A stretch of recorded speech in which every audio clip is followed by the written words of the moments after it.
Двете пандемски години и сега двомесечната војна во Украина, освен по големите предпријатија, се повеќе удираат и ги фрлаат на колена и малите, неретко стари семејни бизниси. Занаетите изумираат, дуќаните се затвораат, а оние кои се уште како така работат, најчесто работат со загуба или од немајкаде.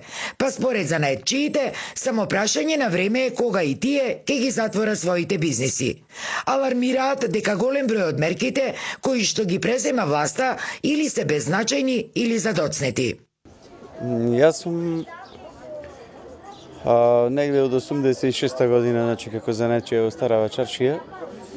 Не велам дека стално било сјајно и имало периоди кога многу често, да речем, имало или немало работа, меѓутоа ова сега последно време што се случува е до сега нешто невидено.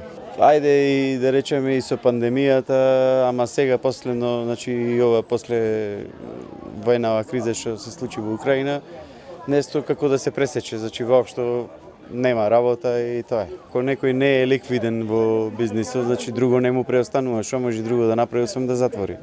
Занаетите исчезнати се, а сега има и многу празни дуќани покрај што тековните не работи, дополнително се празна, затоа што економската криза си го стори стоето, а и актуелната власт некако се однесува неодговорно спрема економската проблематика во државата. Напоредно со падот на работата заради лошите економски политики во земјава, друг сериозен проблем е и масовното иселување на младите, што го покажуваат и резултатите од последниот попис, колку и да е тој контроверзен и дискутабилен. Занаетчиите велат дека повеќе нема млади кои би ги наследиле во бизнисот. Ова година некако заслабна, доста заслабна. Дали со војнава, дали со општата ситуација, дали со државава, значи Старата Чаршија не е што беше. И изгледа и доправа че има опајџај. Чим нема ЕСОП, се затвора. Ако има ЕСОП, ќе се работи. Тоа е нормално. Нема функционалност, дуќаните полека ќе се затвора. А тоа не чини. И јас на искуство работам.